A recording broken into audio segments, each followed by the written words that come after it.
Hello, and welcome to another episode of The Fan and the Critic. I almost said, Houston, we have a podcast, even though we haven't been named that in like a year and a half. Today, we have our returning guests, Ben. As always, Ben, you should just be a third host at this point, in a good way. Just keep inviting me. Keep inviting me and I'll show up. For sure.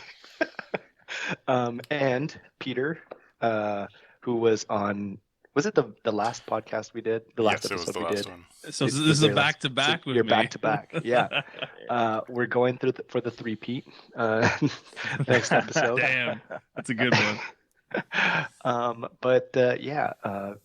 It being October and coming close to Halloween, naturally, we decided to do another episode of based on horror movies, and we've decided as a collective that after today we will never do another horror movie episode again.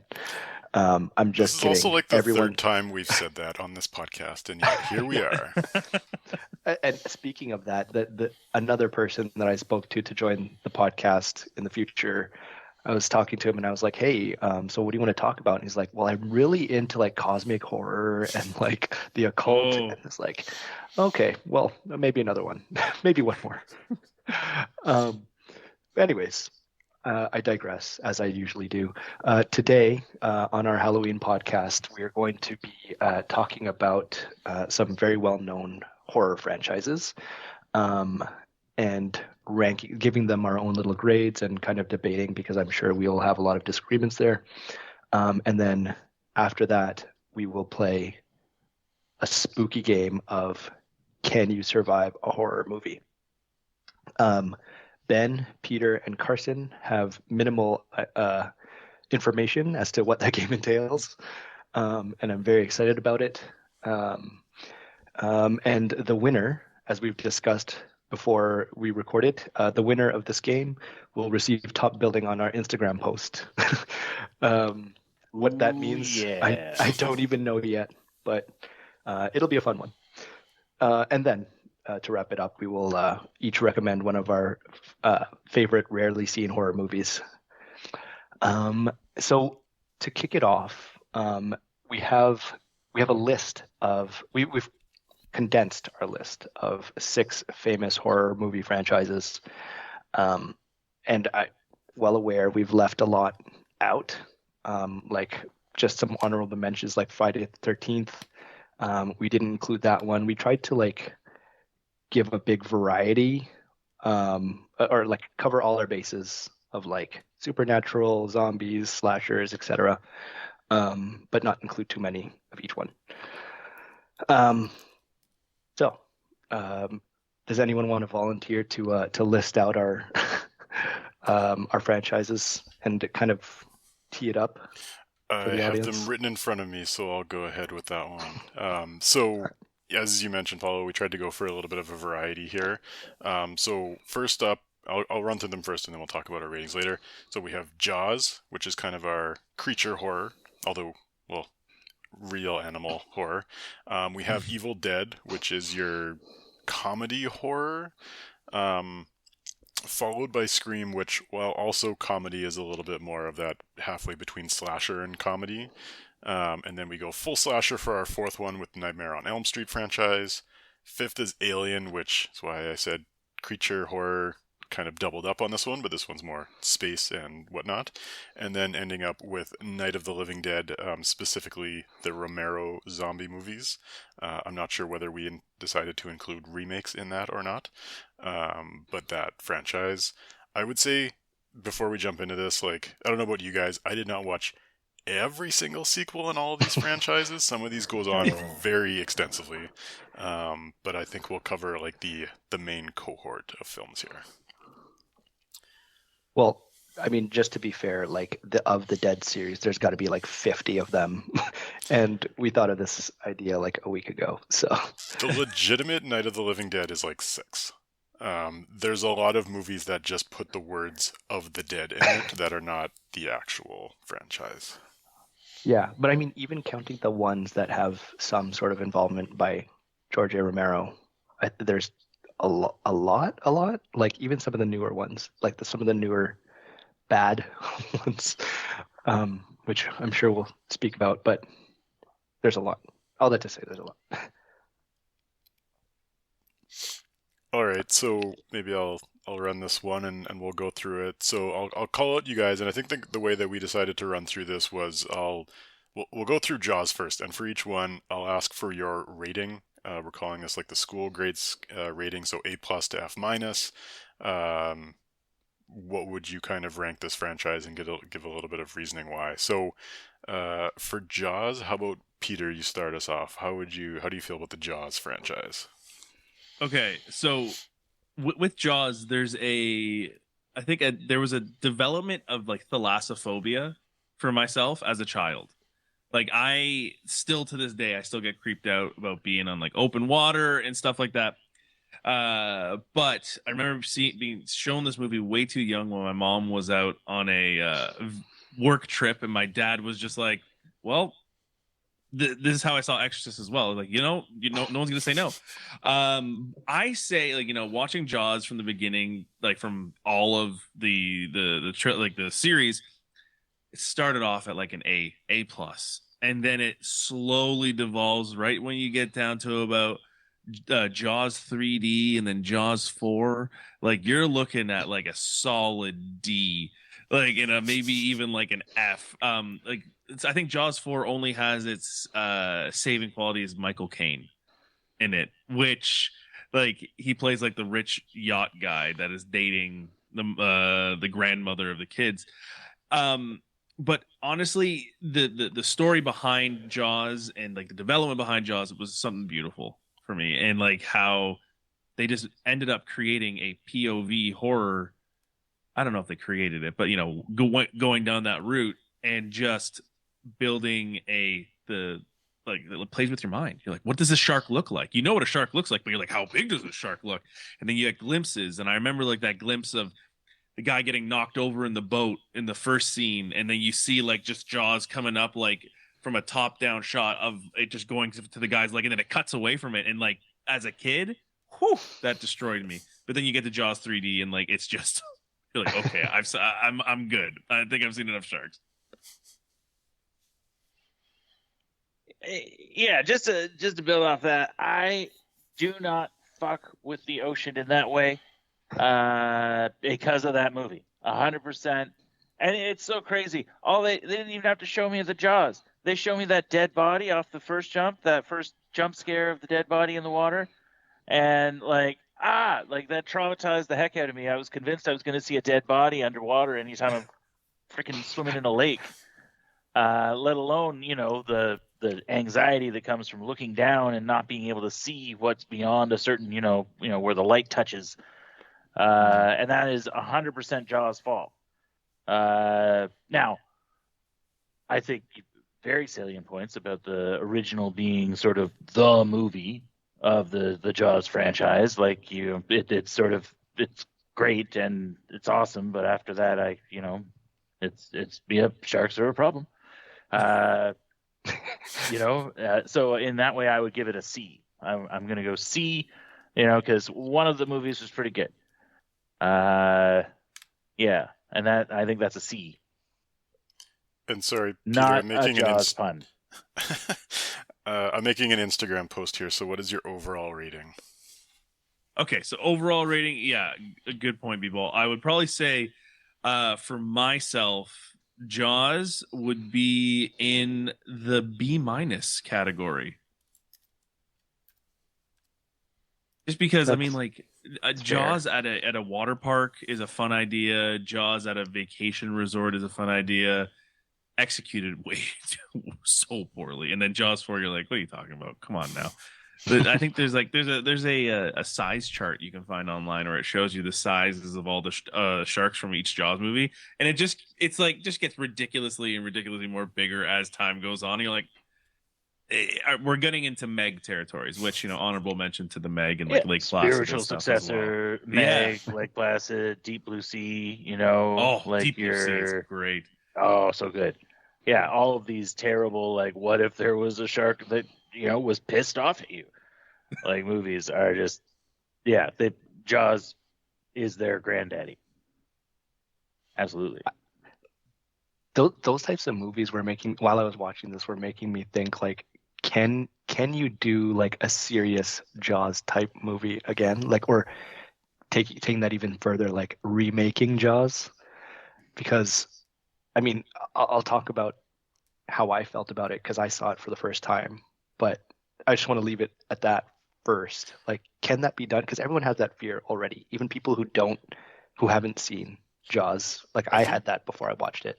I think you could do that, but it couldn't be a shark. Like, you could basically say, hey, I'm going to remake the idea of Jaws of, like, because I think what really frightened people at that time was it was the first time that people had thought about, like, a shark in the water. Like, I wasn't alive in, whatever, the 70s or whatever it was when this came out, but, like, you'd have to find something where it's like, this is an animal that I wouldn't expect to think about, and now I'm thinking about it because this is a semi-realistic situation.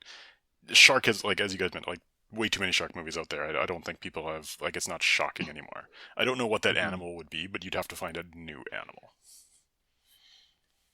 Like a hippo. Hippos are actually scary though. Like they contribute to so many like deaths. But I don't know. I don't think you can. I don't think you can remake it now. Like there was a charm and a beauty of just. I mean, you could go back to just no CG, very limited, and just POV. But I don't think right now like it's a weird thing because like we've had more knowledge and there's Shark Week and all this stuff too.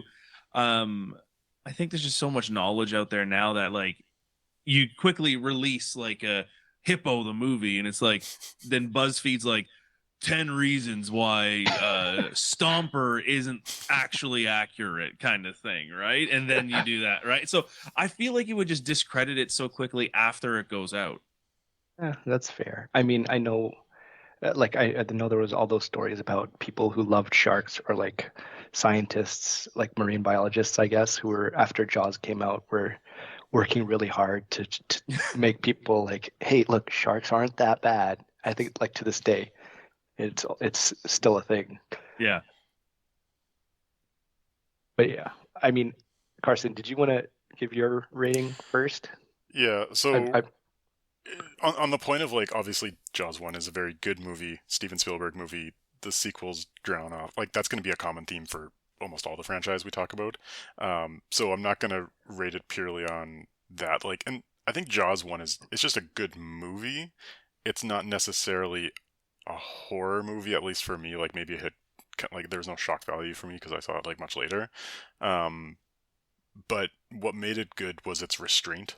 Like you didn't see the shark until this like last third or last quarter of the movie, and so that's why it does not lend itself to sequels well, because it's the shark's out. You know what it is. Like it's a one movie franchise, and they tried to stretch it into more. So I gave it a C minus. I was debating a D plus, but I put it up to a C minus based on the strength of the pun that B-Ball pointed out. Yeah. Paolo? That's your average ranking, Carson. Like across all of the Jaws movies. Yeah, that's my for the entire franchise C minus. Okay. I'm gonna go C plus. Just because two things I should call out. Number one, like I said, I saw Jaws for the first time, beginning to end, like for this podcast. I had never seen it before, and I didn't bother.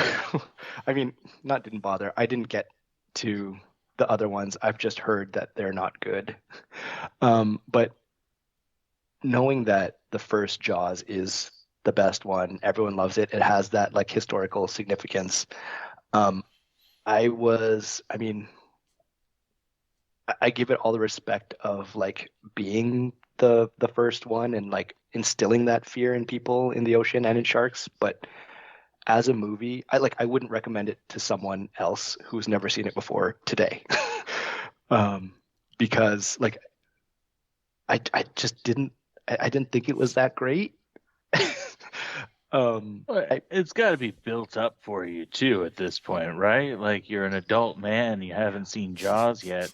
Everyone's going to be like, "Well, do you even have it downstairs? Like, what's wrong? Like, why haven't you seen Jaws? And then it's like, whoa, I got to watch this movie. It's like a rite of passage kind of situation. I'm gonna, I got to make fire at tribal council. I haven't seen Jaws. And, then you see it and you're like, well, it's just a movie. It's a regular movie. What are we doing? I understand, Paulo. I understand exactly what you're saying. You're talking about how it makes you feel, like you've made a mistake. And that's a good point, though. Like, I think a lot of horror movies, the horror movies we're going to talk about, the series we're going to talk about today, there's a time and a place for like a significance of how it sits in your mind. Jaws, I mean, I had the highest ranking out of everyone here, but it's because of this, I think, this primal fear that I had as a child that has just like kind of, now it's like a glutton for punishment. I want to watch it to feel like that again. Right. Mm-hmm. But Paulo, like, that point is exactly there. You're like, yeah, hey, look, I tip of the hat. Thank you for helping make movies to where it is like how they are now. But I don't think it would have had the same impact for you. And it didn't. No, it did. I mean, like, going back to what Ben said, like, it was built up so much over the years. Like, I don't regularly have people coming up to me saying like, you got to watch Jaws. Like, but like, it's so revered. Like, the name of the movie is so revered. So I did have some expectations, and again, kudos to it. Like, it looks great for a movie being from 1975. And like, the characters are cool. Like, the mayor was particularly frustrating. Like, I remember being especially pissed off on like was it 4th of July, and he's like forcing people to go into the water at the beach. Oh yeah. Yeah. He's like, no one's in the water, and I'm like, you don't make money off people being in the water. They're already there. Like, don't force them in the water. But like the relationship between like the whole episode of like Quint, is it Cooper, the smart guy who's supposed to be young, but he looks like he's 45. And the sheriff, like, them on the boat, like, just like bantering, that was fun and cool. But Quint was so good. Like Robert Shaw, like his whole talk about being on the water, like on a ship as it goes down, and I think it was, I don't know if it's World War II. Indianapolis. Yeah, in Indianapolis, right? And his story there, and like, could you imagine just being another actor in that scene and just like listening to him do that? I would have been bought in 100% when he's talking. Yeah, I mean, like, exactly. Like, I agree 100%. Like, he does a great job. They all do a great job as actors. And then, but it's just, it's fine. One thing I did want to shout out was like, Jaws 2 had a lot more restraint than I was expecting it to. Like, it was dealing with PTSD and him coming off of like the first one and it happening again. Like, I was expecting full schlock going into a sequel, and it was like a pretty tame movie that, again, like, didn't show the shark too much until the end of the movie, so it got okay. And then Jaws 3 just went total schlock, and I never ended up watching Jaws 4, and I assume it just went even further. Oh yeah, big time. Okay. I feel like I'll have more fun watching like 3 and 4 if I ever get around to them. Yeah, I would say you probably would enjoy a little more. Like, that's where Piranha 3D and stuff kind of pulls a lot from, is Jaws 3D. I was making that connection when I think you mentioned the water park. Yeah, exactly. I just thought that the Piranha movie was like groundbreaking. Piranha's at a water park. I've never seen that before. Sorry, Carson. I'm gonna move this along to our next franchise, Evil Dead. B-Ball, I'm gonna pick on you to go first. Okay. I love the Evil Dead series.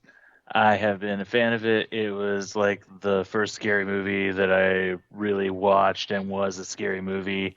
Has a unique place in my heart because I grew up in a cabin in the woods, and then that's where all this stuff happens. So it very crazy. I'm gonna say, obviously it kind of spans a bunch of different genres, is the entire reason we know who Bruce Campbell is. and that he is able to just go into any Waffle House in the land and not have to pay. I'm Bruce Campbell. He just has to say it out loud, and his meal is comped. So I'm gonna go. I'm gonna go just a clean A on Evil Dead as a series. Now I do admit that a standalone movie against Jaws, it depends on what you're looking for, right? Like, obviously, Jaws is maybe a little bit more of a, traditional Hollywood fare, but Evil Dead is some of the most scared I ever got the first time I watched it. And then the second time I watched it, some of the hardest I've ever laughed. And what a special movie that is. Yeah, so anyway, A, Evil Dead. An A ranking for me. I'll jump in next on this one. So I watched Evil Dead for the first time a week ago in prep for this podcast. It was one of those major ones that I just... Not having seen it actually inspired me to go research, and I built a list of 25 top movies that are popular that I should see that I've never seen. So I actually am working my way through a list for that separately. But I watched it for the first time, and it was one of those that I had seen a couple of years now that I've been I really got to watch these movies. A lot of hype. I really enjoyed the first one. The second one, so-so. And then Army of Darkness, I didn't particularly like that much. For some reason I thought Army Darkness was going to be the best one, so it was escalating that there was heightened expectations. Yeah. Not really a horror movie, more of an action movie. I really appreciate the first one. From what you were saying, both scary and comedic, depending on what mood you're in when you watch it. I would go B- on Evil. Oh, actually, no, I'm gonna go C+. Damn, I thought you were gonna go higher. Wow. Okay. No. Better than Jaws, but not that much better. I think Army of Darkness was a little too goofy for me. That's why I love it so much. Go ahead. I'll just go then. Sorry, Peter. Go ahead, man. Yeah, no. Army of Darkness is the one that I started with in this series. I remember a really long time ago when I was a little kid, and I was a little bitch. My family friend, we would watch movies at my family friend's house, and he was trying to get me to watch Evil Dead, or he would pick three, and he'd be like, okay, pick one of these, and one of them was Evil Dead, and I would never pick it, and he would always recommend it, just because on the back of the case of the VHS case, it was the possessed girl, when she's like, swallow your soul. It's her face. I'd take one look at that, I'd be like, no. He'd always be like, it's not that scary. It's actually really good. I'd look at the picture and be like, no, never. So we never watched it. And then when I got a little bit older and I wasn't as much of a bitch, I watched Army of Darkness, and I absolutely loved it. And then it brought me back to Evil Dead. And then the new ones are another story because those are scary to me now. But I'm afraid to watch the new ones. They're great though. They move into more gore territory. Oh yeah, more than scary, traditionally scary. The commercial scared the crap out of me, and I didn't. I haven't watched them. Yeah, no, they showed I don't even want to describe it. No, yeah. I know exactly what you're going to talk about, and it. I mean, the second it's grating. Is it Evil Dead Rise? Great. Yeah, I give it an A. I give the franchise an A. It's probably between Evil Dead and Alien. This is tough for me to rank them. Wow. Sorry, I'm jumping ahead in this list. I'm gonna have to agree with Ben and Paulo here. It's one of my favorite series, and kind of Paulo. I stumbled upon it. You remember back in the day, quote unquote, they had the AMC horror nights on AMC, on basic cable kind of thing, and they would always the 30 days of horror, and they'd have all these different movies. And I remember my mom and dad being out, at a friend's house or whatever. My brother and I are sitting watching, and we're like, we change the channel, and all of a sudden it's the scene of the headless girl dancing outside in Evil Dead 2. And we're both freaked out, but also like, 'cause we weren't that young, but we were like, whoa, what? And then we continued watching, and then then it follows up with him cutting his hand off and then shooting a bunch of blood out of a wall, and it's like gallons of blood, and we're laughing and we're like, what the hell is this? And I remember kind of explaining this to a guy at Rogers Video, shout out to Rogers Video, and he's like, oh man, that's Evil Dead 2. And he's like, so here's the first one, and Evil Dead 2, and then we got Army of Darkness. We rented them all at the same time. And even though like Evil Dead is like I would say it's more of a traditional horror than it is Evil Dead 2. Evil Dead 2 is Evil Dead 1 if the Looney Tunes were producing it, and they're like, just do this. Now just change the stuff around. And I love it. I love the shtick of it. I love the seriousness, and I love that it doesn't take itself seriously. Then that translates into the TV series, the short-lived TV series that they have. I thought that was a fun one as well. But it's up there for me. It's unfortunate when we moved here, everything kind of got degraded at one point, but I had the Necronomicon collector's editions of the Evil Dead 1 and 2. And they're about like this big, and one of them like would scream, but like it was like this really cheap plastic. So after a while, it just like degraded on itself. But it had like the pages of the Necronomicon and everything in there. It's an A. It's an A any day of the week for me. I was debating A+ too. One thing I appreciated is like how it told the same story multiple times, and then you mentioned the Necronomicon, how I knew about, I think, the Army of Darkness version before I watched, where it's like the extreme version of it, and so I saw it in the first movie and I was like, oh, that's like it's just a book. Like there's really not much to it, and then Evil Dead 2, it gets a little sillier, a little bigger book, and then Evil Dead or Army of Darkness, it gets even more so. And even the fact that they tell the story with his girlfriend and him going to the cabin, but it's like a different actress every time. It's almost like this mythological story that they're telling a version of the story. Yeah. And it kind of ties into the meta movie Cabin in the Woods, right? Like almost like directly they reference it in there with the Necronomicon, basically, being one of the artifacts in the basement. I think they even mentioned Deadites on the board, because I watched it last weekend. They have Deadites on the board, and I also like, once again, going into the POV side of things, like the spirit going through the woods and stuff, and such a simple filmmaking technique of it. Just a dude walking through the woods and speeding up the footage is just, it was so powerful as well. You're like, what do these demons look like? And they have never strayed from that. That's always the what the root to possession is in those movies is POV.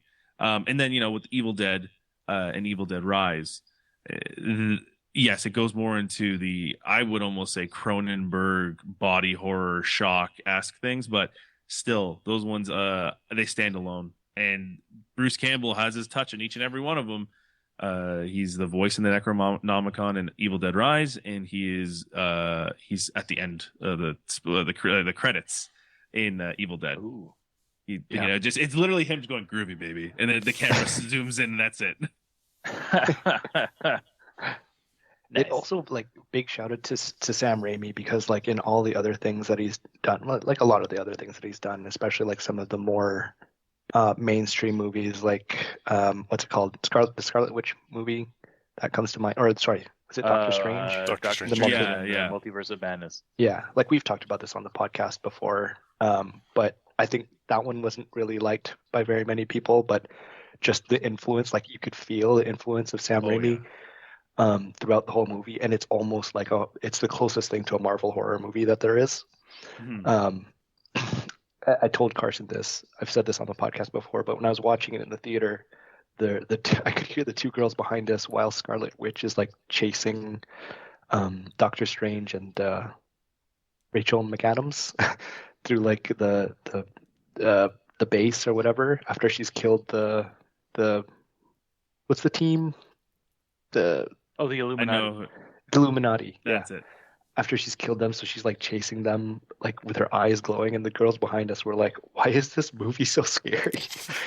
um, And you didn't even get to Zombie Strange at that time too, which I was know. like it's a deadite. Like Sam Raimi always keeps his like if you watch Drag Me to Hell, there's the eyeball gag where the eyeball shoots Yeah. out, goes into the person's mouth, and they do that in Drag Me to Hell. They do that in Evil Dead Yeah. 2. There's a lot of like Barfing in another mouth. barfing in it. His car is always in every one of his movies. Like you can tell he's a dude that just loves to do uh to rehash things, but also do it like if you watch his stuff, it's a slight nod to you. Yeah. Anyways, that's All right. That's Let's Evil Dead. we'll move on to our next one, which is Scream. Paul, I don't think you've gone first yet. What are your feelings on Scream? I rank Scream pretty high as well. Just like from beginning to end, like the whole. I think I like all of them, even the newer ones. I don't think Bebop's giving me a look, but yeah, I really like the new ones. It doesn't hurt that Melissa Barrera is smoking, but yeah, I'll give the Scream series. I'll give it an E. Give it an. What's in between A minus and B plus? B I'll give it an plus A plus. minus. I'll give it an A minus. It just like it's the most fun out of like the slasher type movies, like pound for pound, like with all those movies that are in the Scream series. I enjoy all of them. It's yeah, pretty simple for me. You know, like yeah, like Ben. I see shock. Ben and I feel like Ben and I are gonna have the same kind of Yeah. feelings, but you know, like Scream didn't do much for me. You know, I appreciate the first, and then the rest kind of, like but then again, I'm a supernatural horror kind of guy, a monster horror kind of guy. So this one didn't do a lot for me. Yeah, it's terrifying and also gory, but you know, like long and short of it, like hats off to Wes Craven, but it was Wes Craven, right? Yeah, but it's like a D minus for me, and I think I might be harsh, but like it just good first movie. The rest of them I didn't really care that much. Courtney Cox's bangs in one of them were terrible. You should look them Scream up. 3. Yeah, Scream 3. Carson knows. Holy smokes. He's like, those things were bad, man. I will say, I'll make one quick point. Like, I think one of the reasons why I love them so much is that they aren't scary, at least to me. Like, slashers in general aren't too scary for me. And I've said this before, like, it made it a lot more accessible for me. So I was able to watch all of them a lot sooner than other horror movies. So there's a bit of like that history there for me, but also like the meta piece about it, and like you have what's his name? He's like the movie fan guy in the first one. Jamie Kennedy.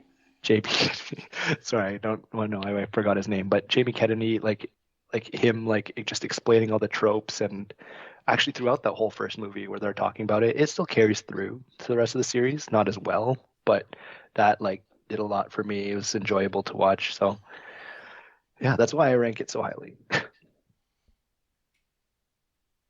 Ben, I'm curious your thoughts on this. Yeah, okay. So I was a huge fan of the movie Scream. Having now seen Nightmare on Elm Street, I hadn't realized quite how directly referential it was to that specific movie.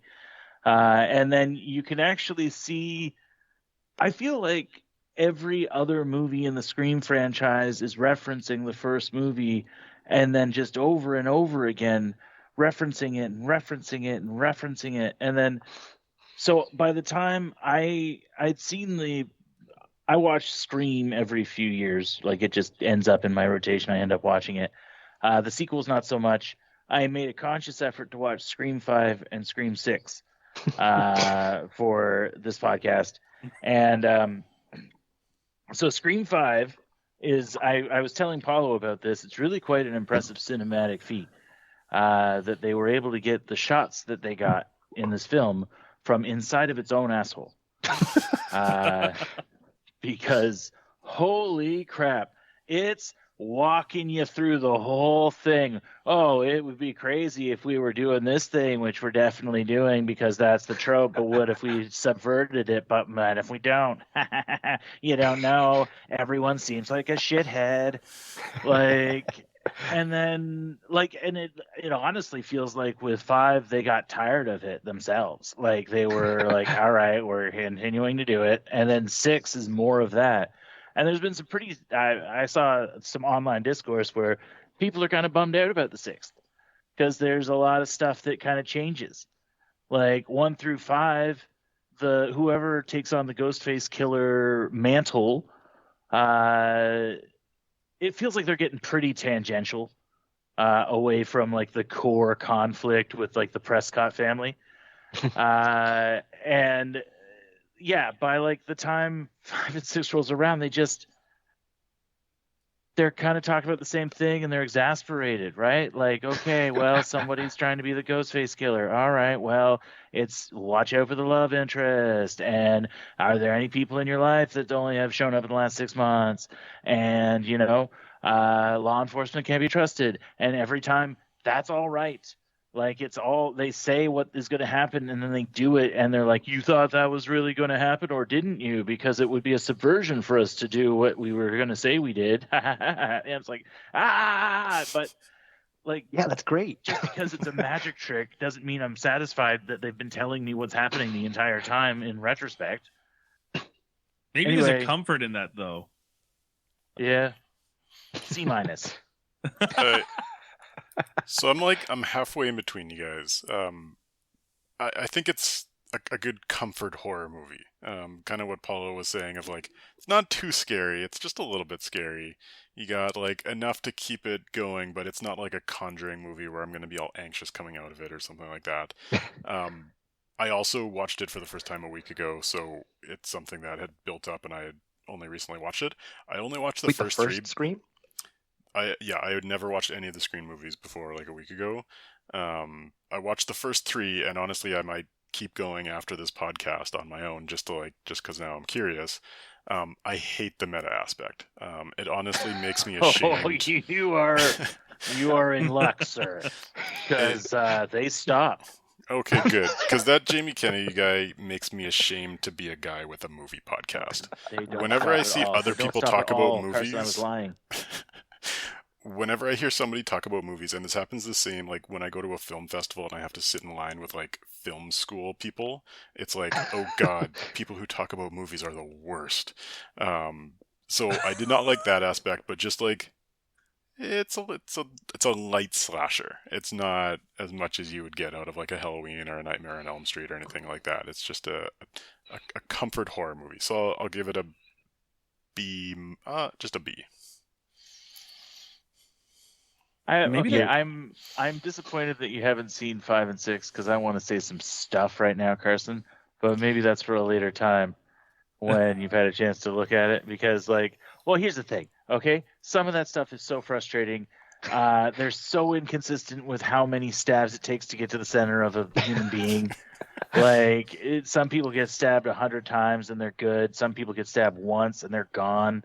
Like, Jenna Ortega is a fucking Terminator. Okay? Yeah, Wednesday is the unkillable, Eternal in these movies. And also, yeah, okay, I want to talk about the motivations of the main character in 5 and 6, and that's not fair to you, Carson, but it's like, harness your power, and the power is gross. The power is not good. And weird that maybe this kind of hot goes to support my opinion of the movie. Paulo. I apologize for not having watched all of the Scream movies in preparation for this, but I actively do not want to be spoiled. If somebody here spoils Jaws 4 for me, I don't give a shit. Jaws 4 is probably going to be terrible, but I actually want to watch Scream 5 and 6. All right, well, I'm going to shut up. I don't think I've done anything too bad yet. You haven't spoiled anything. Yeah. All right. You're gonna hate 5 and 6 though, but watch them. But and then let's talk There's about parts of 1, 2, and 3 that I also kind of hate, but it's a comfortable watch. So Yeah. from that perspective, I can deal with it. It's funny because you mentioned Jamie Kennedy as one of the big things that you hate from 1, 2, and 3. Then you get 2 Jamie Kennedys in 4, and then you get Great. Black Girl Jamie Kennedy in 6, in 5 and 6. Does it matter that she's black? Oh, not at all. it. Yeah, I'm it really just- doesn't factor in. I'm just calling out who they are. Okay. How else do you want me to describe her? All right, let me The just one with the curly hair. segue quickly into our next horror franchise.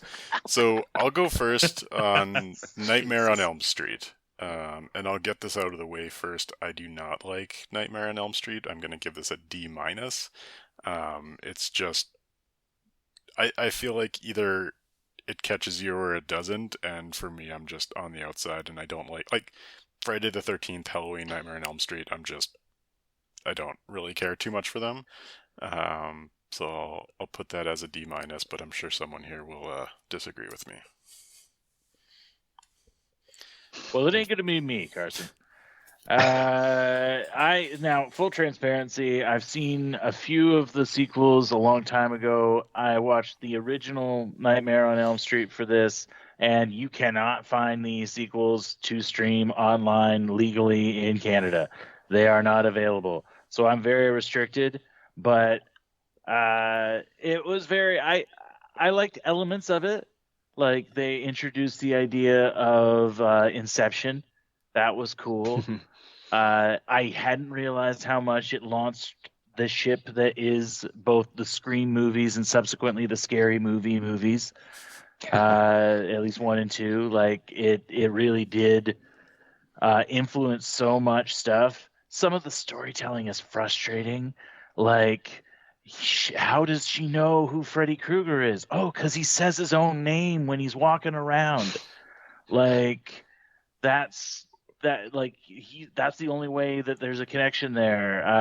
Like I was explaining it to my wife, and she's like, "Oh, but like they have to become aware of him before he can be in their dreams." And I'm like, "No, I'm pretty sure he just shows up out of nowhere for no reason once upon a time, and then you have to just deal with him."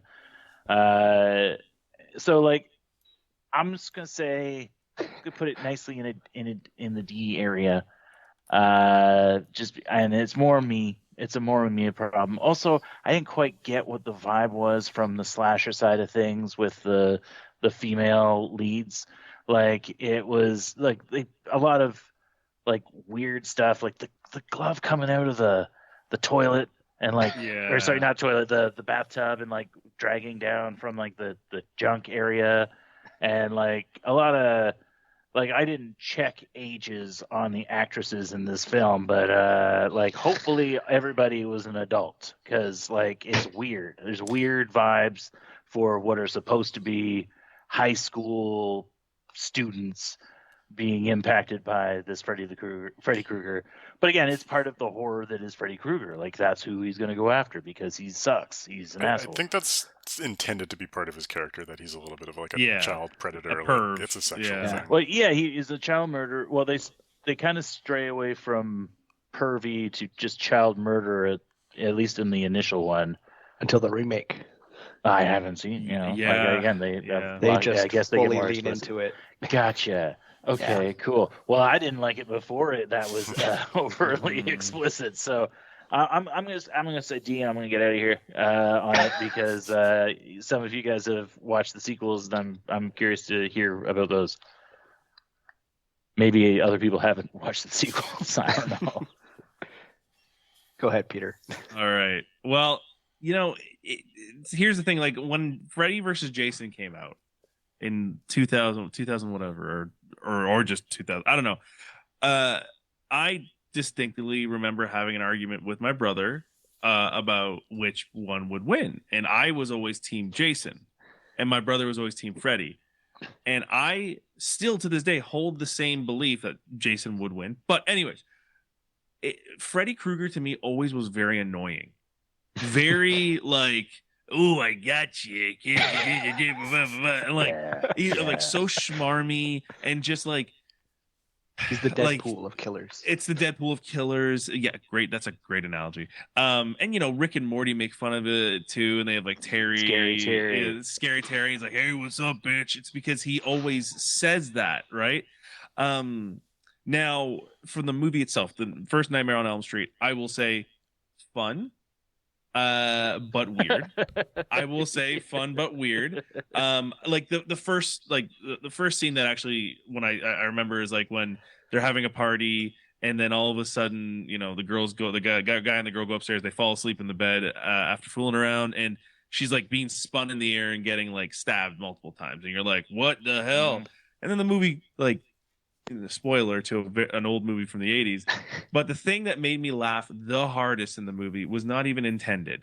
It's the end when they're driving away in the car and the mother's like outside waving at them on Elm Street as they drive by, and then the hand, like a square this big, Freddy Krueger's hand breaks through the window of the door and then pulls the mother in, and it's clearly a mannequin being pulled in, and you're like, what? And then that's the end of the movie. You're like, what the hell is that? And then the rest of the movies, they go into like that. Look, I'm gonna catch some shit for it, but like schlock, like they just get too corny. They get too like into like bend to add in like the one pervy thing is like, I remember, I don't know if it was number one or number two. Girls talking on the phone, and the phone turns into his mouth, and a tongue comes out and is trying to kiss her, and you're like, all right, let's take it easy now, guys. And it's like Dream Warrior, cool concept. Yeah, the Inception, like we're taking the fight to him in the dream. And that's a cool concept, but I feel like it just never got off the ground. But I don't know if I'll be as harsh as I was with Scream, because I have a little bit more of a dislike for that. And this one has a little bit more of a supernatural element, which, as I said, will get me. So I will put it in a C-. Yeah, I mean that's all fair. Like, I'll probably be at a C. Like, full disclosure, Nightmare on Elm Street series is probably the least amount of I've watched the least amount of that series next to Jaws, compared to everything else on this list. Like, the first one I watched for the first time for this episode as well, and it's like, it's proper scary, not scary. It's like there's a lot of creepiness to it, which is very effective. I thought it was really cool. It is the beginning of the whole like dream sequence type stuff. That concept is great. And I mean, it definitely isn't great that I understand it's his character that he's a creep, but he just progressively, you forget that these people are in high school. Like, especially with older movies, everyone just looks older. So like, it's high school students, but I mean, they could have been teachers. I mean, at least the way I look at them, which doesn't excuse the creepiness. But yeah, it's fine. I do enjoy like how corny he is, though. How corny Freddy Krueger is. That's just funny to me. But that's also a personal thing where I like stupid stuff like that. So that's a positive.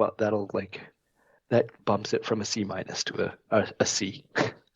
And I will call out my own hypocrisy that I find Evil Dead to be great, and then find Freddy Krueger to be annoying. There is a little bit of hypocrisy there. He also has the child predator thing, so I understand. I'm not gonna call you out for that. Fair. Thank you. I think it's kind of good that they made the murder character not likable, because when you think about some of the other, like Jason's kind of got like a cool factor. Mike Myers has like a cool factor that like people are almost kind of cheering for them in those movies, where it's like, okay, this person is not likable. You're not supposed to be cheering for the villain. I at least respect that they made the character not likable. Point, actually. All right. Well, I was not expecting to. I thought you guys would like that more, and I was going to be one of the sole dissenting opinions, but cool. Next franchise, I'll start with Paulo, because you had indicated this might be number 1 or number 2 for you, so Alien franchise. Why don't you kick us off there? Yeah, I'll give Alien a soft A. I I was flip-flopping right up until this point between Alien and Evil Dead. Evil Dead is like top. Then Alien is just under that, so that's why I give it just under an A. It's like a 9.4 versus 9.5. Um, it's just kind of something that's right up my alley, like the whole sci-fi type thing. I mean, even the worst one, I think people agree generally that Alien 3 and Alien Resurrection are the worst of the franchise. I actually enjoy watching them. Versus Predator. Yeah, I mean, that one's fine too, I guess. What about Romulus? Anyway. I liked Romulus. But yeah, I mean, there's not like proving my point, basically. The ones that even the ones that people don't like, I like. They're fun to watch. Like Alien Resurrection, that's the one where Sigourney Weaver is like, oh sorry, yeah, that's 4. That's the one where Sigourney Weaver is like really weird because she's like part alien. Yeah, that whole all of that's dumb, but just like them trying to escape the ship and with the weird like mercenary bounty hunter type people with the guy from CSI and Winona Ryder, like that group of characters, it's fun. And even the later ones, like Romulus being the most recent one, I really enjoyed that one. Like the whole Prometheus series, that's like completely different from everything else, and it's just like a good variety. So I really like the franchise as a whole. Have you watched Alien Earth? I'm like on the second episode. Okay, we will not talk. No spoilers. Okay. Yeah, I'm gonna echo some of your opinions there. Like, I really like the new movies, Prometheus, Romulus, and that other one that I can't remember the name of. I think they're really well-made movies. I love sci-fi movies, and they work as sci-fi movies. They do good world building, good filmmaking. I also like Alien Earth as a TV show. I thought it was going to be total schlock, and I actually ended up liking it. But even just the fact that Alien 1 works as a great horror movie, and then Aliens just decides to go in a different direction and ends up being pretty good too. Yeah, like I would give it A minus for the franchise. The first of these franchises that I give it an A for, just for, and I think Peter, you said you lean towards like cosmic horror and stuff like that. Like for me, this is very much I lean towards sci-fi, and it works for me as sci-fi. So yeah. Well, I'll throw in with everybody that the Alien series is fantastic.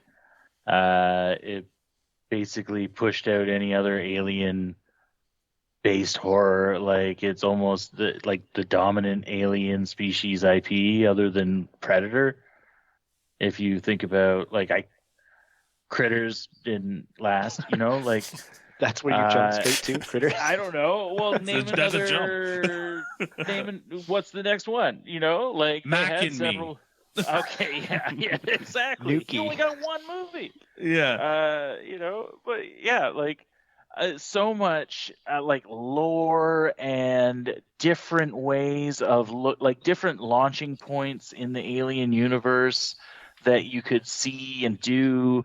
100 different ways that they could produce and have shown xenomorphs and modifications of that. They've even tried some stuff. Maybe it didn't all work. Alien dogs were not well loved. That creepy white alien that tries to have sex with Ripley.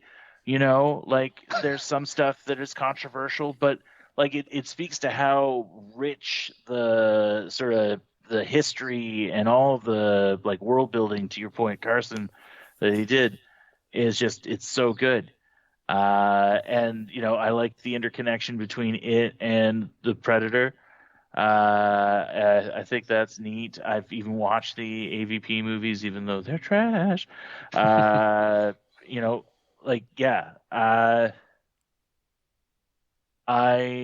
would give it a B. I'm going to give it a B. It's a B for me. I it's a very appreciate rational how rating. I appreciate how the AVP idea started as trash, and then they just decided they weren't going to give up on it, and now it's like a legitimate thing that's still going, with the latest Predator movie that's coming out this weekend. Yeah. So yeah, I appreciate that. Really? I did not know that that's an included element. That's neat. Yeah, they have no, what's the is it a synth? What's the type of the robot name? Xenomorph? No, So there's like the like robots.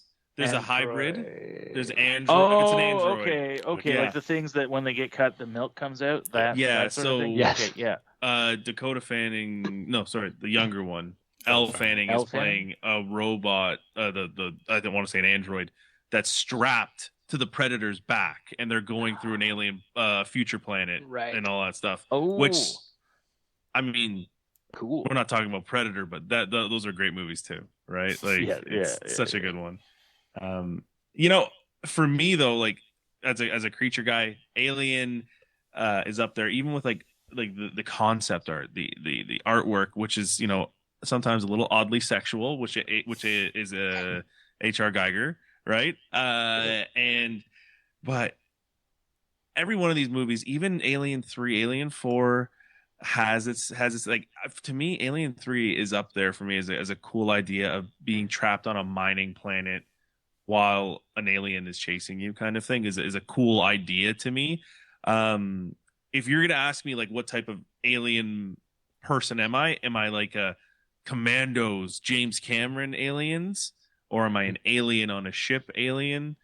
While you're running from fear, it's alien on a ship alien, not Commandos fighting with the guns and all that stuff. Still very, very cool. Still enjoy it, but I like the trapped in a small tin can while an alien's chasing you. That's why I love the Alien Romulus, which is I think the Evil Dead Rise guy did it, Fede Alvarez. Yes. And so there's a little connection there, and he has done things from two movies that he loved, and they met with relative success on both of those, right? And that just shows you, if you like, you really love something and you want to go and like pay homage to it without like completely copying it, you can do it, right? But I loved it. I love Alien. Even Alien Earth was fantastic. Alien 4 is weird. We can all say it, but Alien 1 really just and even Alien Earth, like there's a specific episode in Alien Earth that will not spoil it. Carson probably knows what I'm talking about, but it's an old return to form, and I love it. So that's what I'm going to put it at a B+.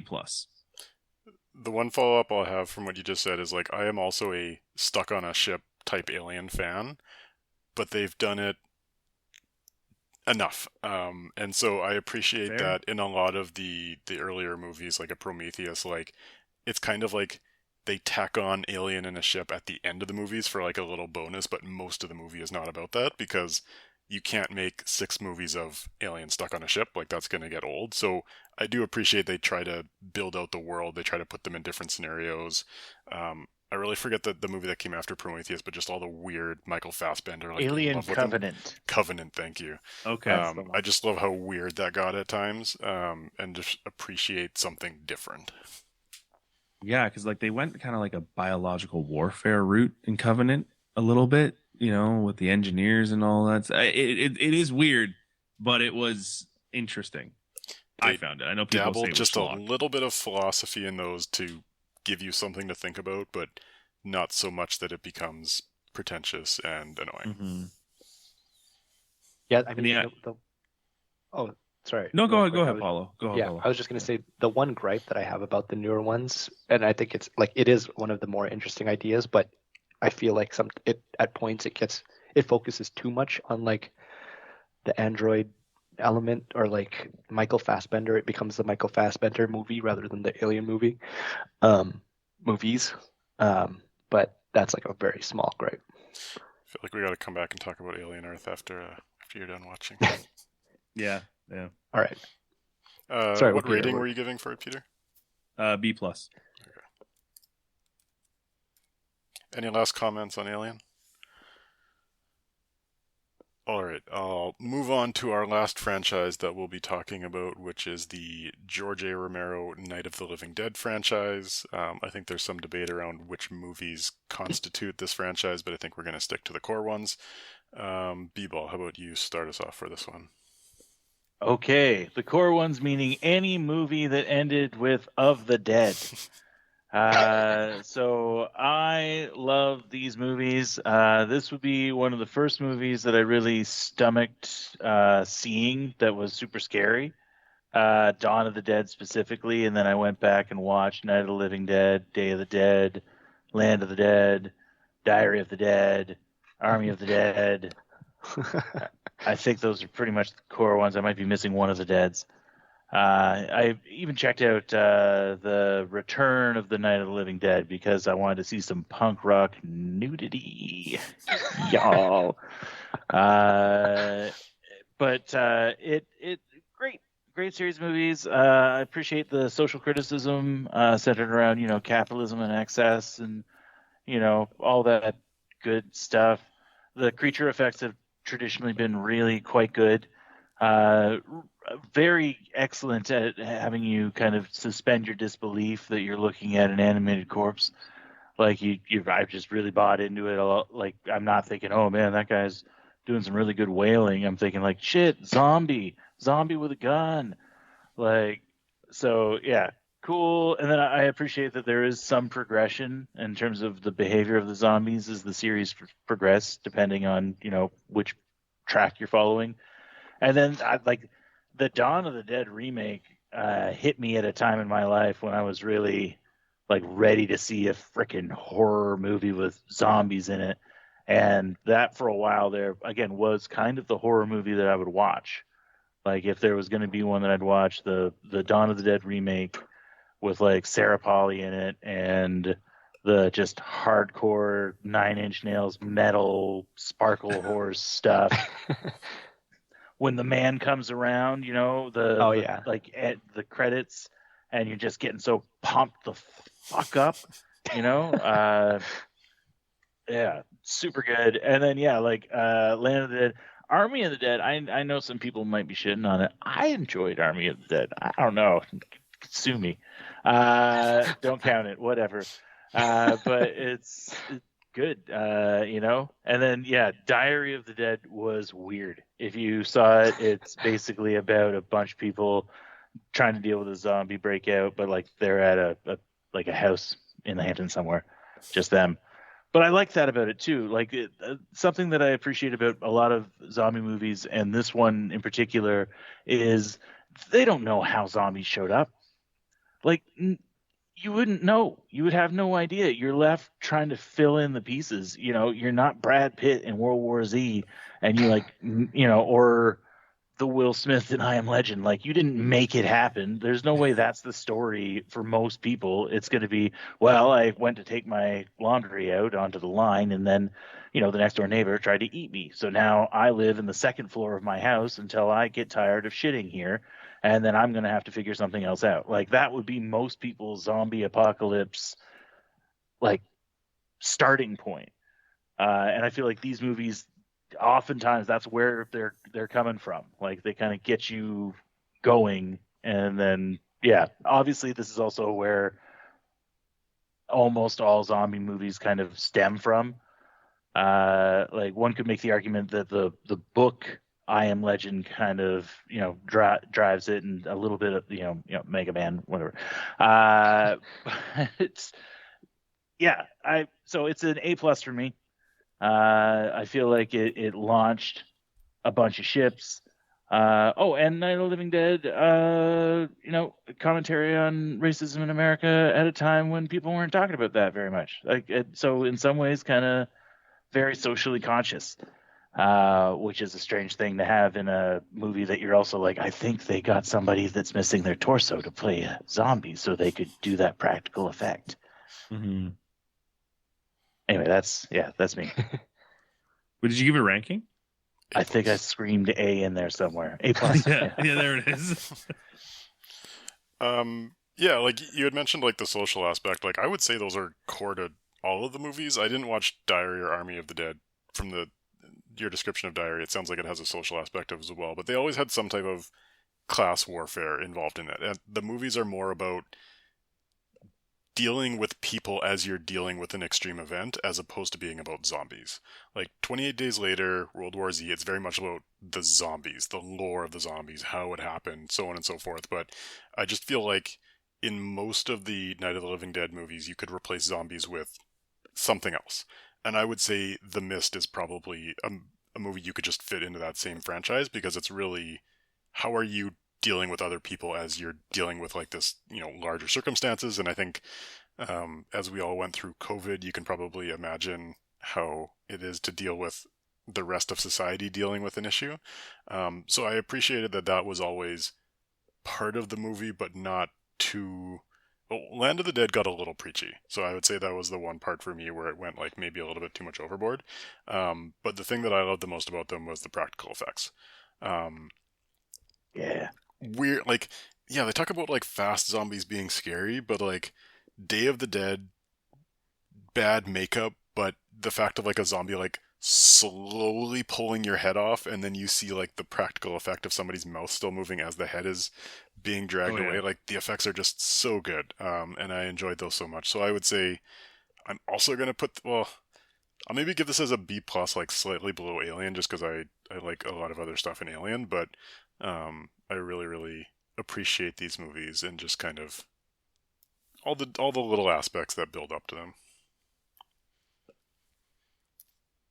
Like for myself, like I'm gonna follow with Carson is I love the practical on it. Like Return of the Living Dead specifically.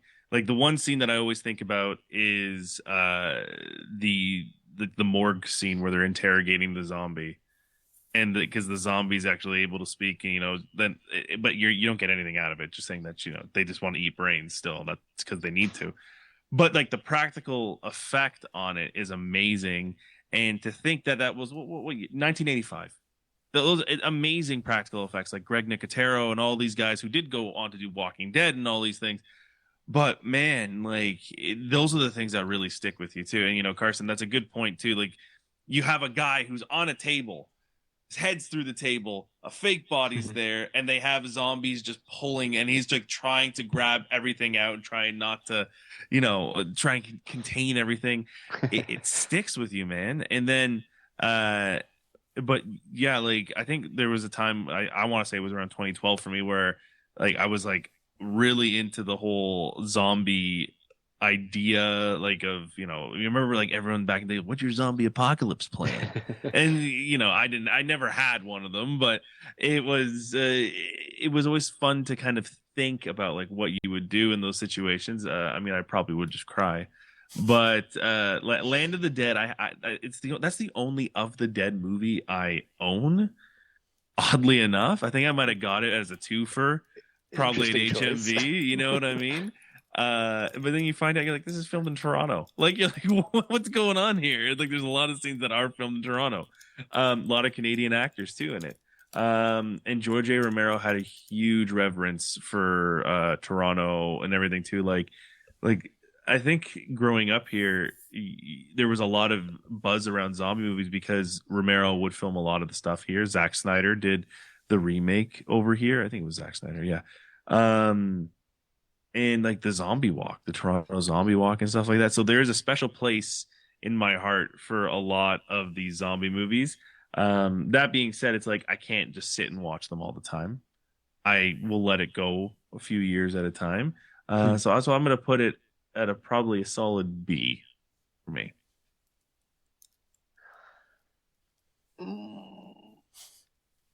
I'm struggling with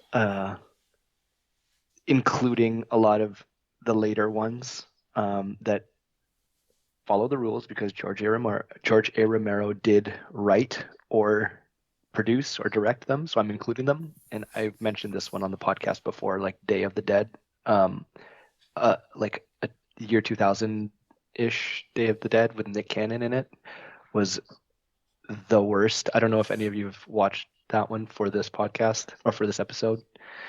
It's so bad. It actually made me mad watching it. And I was surprised to learn that George A. Romero actually did write it. So like that one and a few other like later ones drag my rating down a little bit. So I'll put it at a B plus. I watched Night of the Living Dead for the first time for this episode, and usually I hate anything that's in black and white. I think Carson was talking about Belfast one time, and I just remember like I saw the trailer and it was black and white, and I just tuned it out right away. Yeah, I was really surprised with how much I liked Night of the Living Dead, considering how old it is.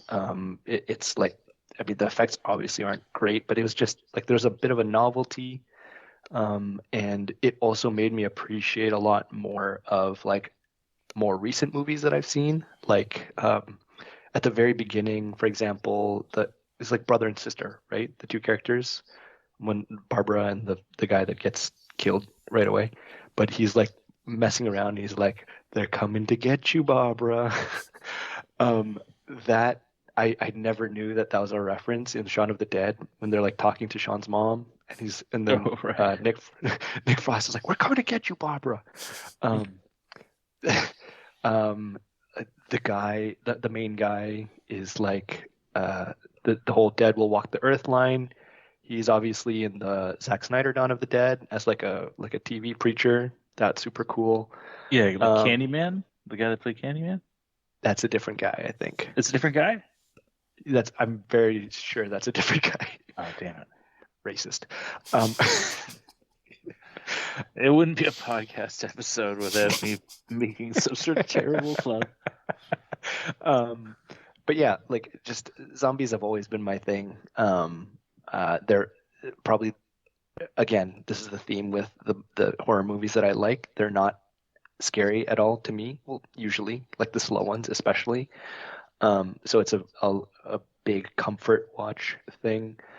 And the effects in the first two, like A Night of the Living Dead and Dawn of the Dead, the original one, are like great for their time. You guys have already mentioned that. And the shift in tone from Night of the Living Dead to Dawn of the Dead was like particularly enjoyable for me.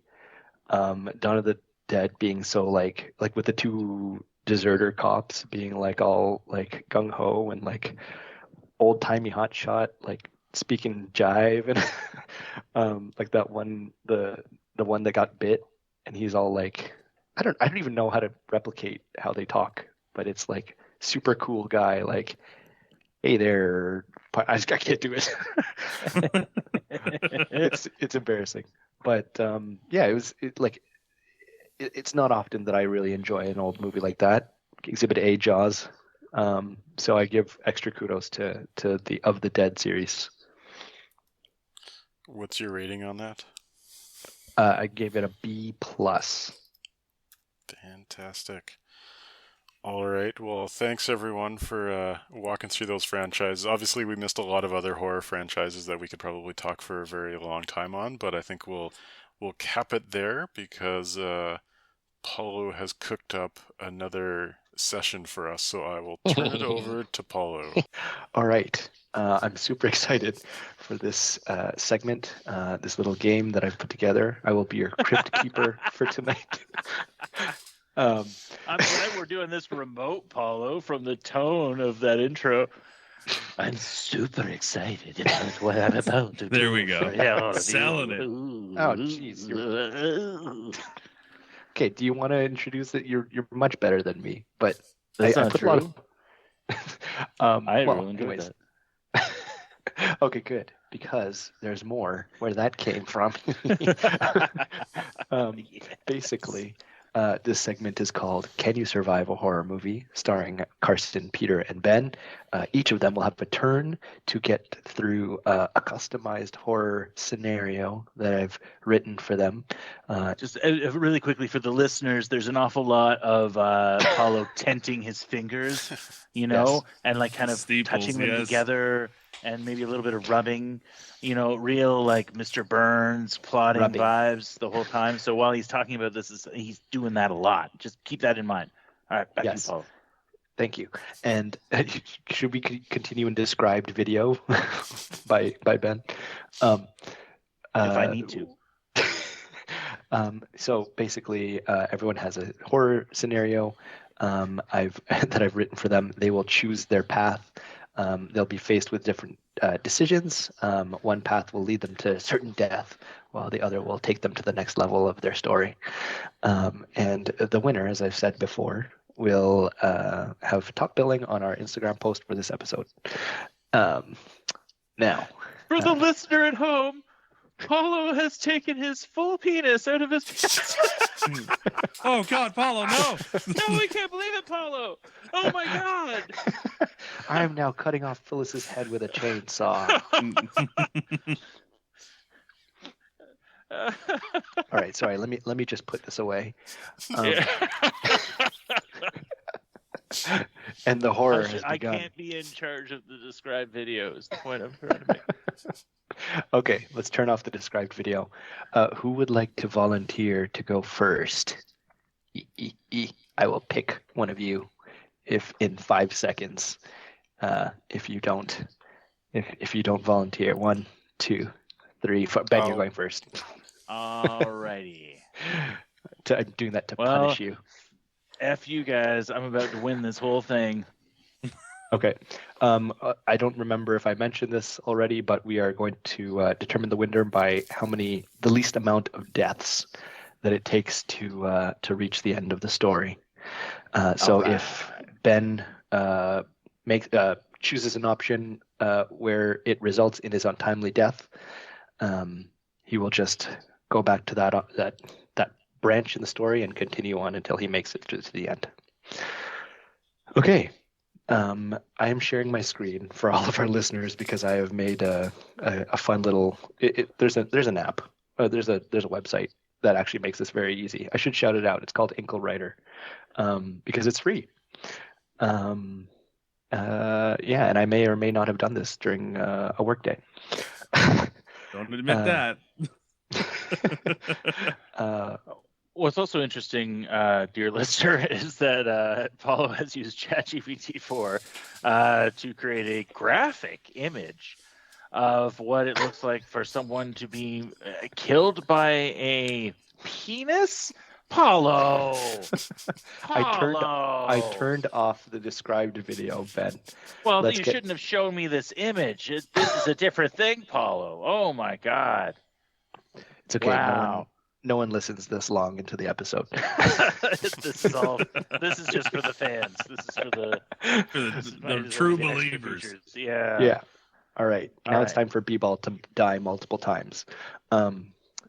This story is called Ben and the Masked Killers by Anonymous. All the stories say by Anonymous because I didn't know you could put your name there. Ben is at the cottage. It's late and his friends Carlos and Jeff have gone for pizza. There is a knock at the door and a large box on the porch. Ben gets up from the couch where he was watching a whole lot of porn and wow, man, based on this so far, you're getting chosen to write my biography. You're nailing all of these details so far. Fully bricked up, he opens the door. The brick opens the door. Do you open the box? Do you open the box or close the door? I know the game that we're playing, so I know, I feel like open the box is the hot stove, so I'm going to close the door. That's unfortunate. Ben sits back down at the couch with a snack, watching TV. Oh my God! Mask walks up behind him and stabs him in the back. Okay. All right. So that's one for me. Okay. I open the box. Ben's first death. I open the box on the with my first dog. question. Okay. A brick dog. I knocked the box lid over. Open the box. In the box, Ben finds it filled with blood and Jeff's cell phone and Carlos's wedding ring still attached to a finger. Ben looks up and a figure is standing next to a tree in the distance in the dark with a horse mask. He begins to walk towards the cabin. Ben, do you close and lock the door or run out the back? Oh my God, these are terrible choices. I run out the back.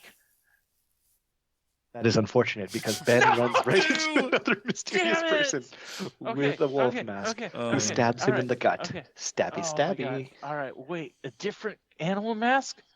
Yes. It's a wolf mask now? Oh my God, Yes. there's more than one. Okay, all right. I close and lock the door. It would be wild if you ran out the back again. Ben turns If and it sees changes, you're some kind of psycho. Yeah. Ben turns and sees another masked man, wolf mask, at Oh. the back door. His Uh-oh. only other exit is cut off. Do you find a weapon in the kitchen or run upstairs to a bedroom? Okay. You are really good at this, Paulo. I have no idea what's the.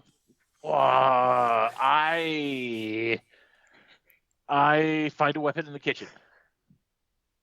That is unfortunate because Ben grabs a butter knife from the Damn kitchen it. Ben. just as both killers crash through the front and both back door. killers now. He No. charges at them with his butter knife and is taken down by a Oh. flurry of stabs.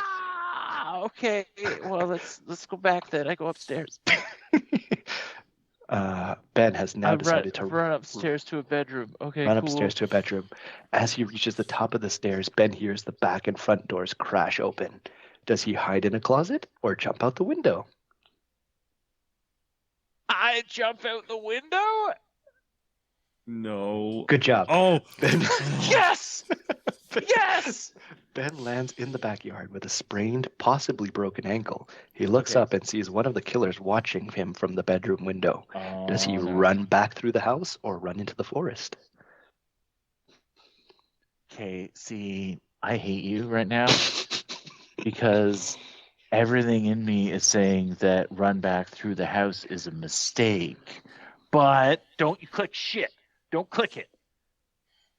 But then run into the forest, which seems like the only logical thing I could do. But every time I've picked what I think is the logical thing that I could do, I'm murdered by a guy in a different kind of animal mask. So I run back through the house. Now, why would you do that? The killers surround Ben in the living room. Damn Stabby, you! stabby. Damn you! All right, go back, and I run into the woods. It's funny because I actually wrote, now, why would you do that? You knew at this point you'd been screwing with my mind for enough questions that I won't know which way is up or down. I run into the forest. I run into the forest, Paulo. I've broken Ben. Ben ducks behind a tree in the forest, but steps on a stick with a loud crack. Ben peeks and sees the horse mask walking towards him from the house. Does he surprise attack the killer or run further into the woods? I surprise attack the killer. Well done. In a struggle, Ben overpowers the horse mask killer and knocks him out. The killer drops Ben's car keys. Does he take the keys to the car or continue into the forest? I don't know why I'm saying he. I'm talking to you. Would you take the keys into the car, or continue into the forest? Continue into the forest. The car's dead. Ben leaves the car keys and continues into the forest. However, he walks into a tripwire, which drops a large log on his head. Come on! How many deaths are we at now? Dead again. We're at 5. Oh my God! All right, go back. Go back one. Okay, I take the keys to the car. All right. Ben takes the keys to the car. He runs around to the house to the car and gets inside. Paul, I'm so glad we decided to do it this way. You wrote so much for these. Good on you, sir. Thank you. Ben starts the car and drives off. He sees the wolf mask standing in the middle of the trail in front of him. Does he drive through him? I drive Or through around? him. Come on, Okay, drive good. through him. The car runs over the killer but is damaged beyond repair. Do you continue down the path on foot or hide in the forest? I continue down the path on foot. That is unfortunate because the horse mask catches up to the injured Ben and kills him. Keep in mind that you have jumped out a window and your ankle is very badly injured. Well, okay. Just a so reminder. Go back. I hide in the forest. All I right. hide in the Ben forest. walks deep into the forest and hides until morning. He hears footsteps up and down the path, but he doesn't dare to peek because he's a wussy. In the morning, Ben walks back to the trail and sees a car coming. Does he hide again or stop the car for help? I hide again. I live here forever now. Ben goes back into the forest and watches the horse masked man drive by. He walks. Oh wait, no, this is wrong. Sorry, you're supposed to die. What? I forgot to No. change that. Look, No, you're it dead. says I live. No, I'm looking at it. Yeah, He walks in the other direction into town in safety, Paulo. and then the town explodes. Sorry, this. The end. I told. And then the town explodes. I told you I made changes after you gave me your friends' names. So Okay. I have to go back. Sorry, you're dead. I'm dead. Okay, so then stop the car for help. Okay. Ben walks up to the car and sees Jeff is the driver. Go with him to find Carlos or tell Jeff to call the police. I go with him to find Carlos. That's too bad because Ben gets in the car No. and asks Jeff where he was. Jeff says he was looking for him after he came back and the cottage was trashed. Carlos pops up from the back seat and sticks Ben with a knife. No. Oh, damn.